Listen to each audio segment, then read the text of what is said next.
ઓડિશા રાજ્યથી ગાંજાનો જથ્થો લાવીને સુરત શહેરમાં ઘુસાડવાનો પ્રયત્ન કરતા ઓડિશાવાસી 3 પુરુષ તથા 2 મહિલાને ઝડપી પાડ્યા.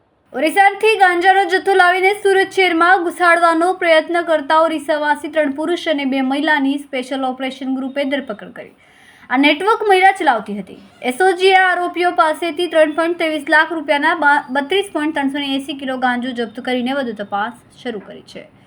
આરોપીઓ સુરતના રેલવે સ્ટેશન નજીક છૂટક ગાંજાનો વેચાણ કરતા હતા. સહારા દરવાજા રેલવે ગરનાળાની પાસે આવેલા એસએમસી શોપિંગ સેન્ટરની નજીક જાહેર રોડ પર ઓડિશા રાજ્યથી સુરત શહેર ખાતે ગાંજાની ડિલિવરી કરવા માટે આવેલા આરોપી તથા ગાંજાનો જથ્થો મંગાવનાર 5 આરોપીઓની સુરત સ્પેશિયલ ઓપરેશન ગ્રુપે ધરપકડ કરી છે. આરોપી હરપ્રિયા સ્વાઈ, અમર બહેરા, કબી બારીક, અરજીત બહેરા અને સંજુ નાયકની ધરપકડ કરવામાં આવી છે.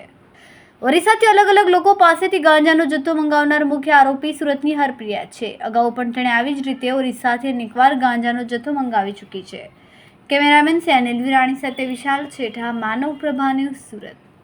અમારા વિડીયોની નવી અપડેટ મેળવવા માટે સબસ્ક્રાઇબ કરો માનવ પ્રભા ન્યૂઝ ચેનલને. બેલ આઇકન ક્લિક કરો લેટેસ્ટ વિડીયો સૌથી પહેલા મેળવવા માટે.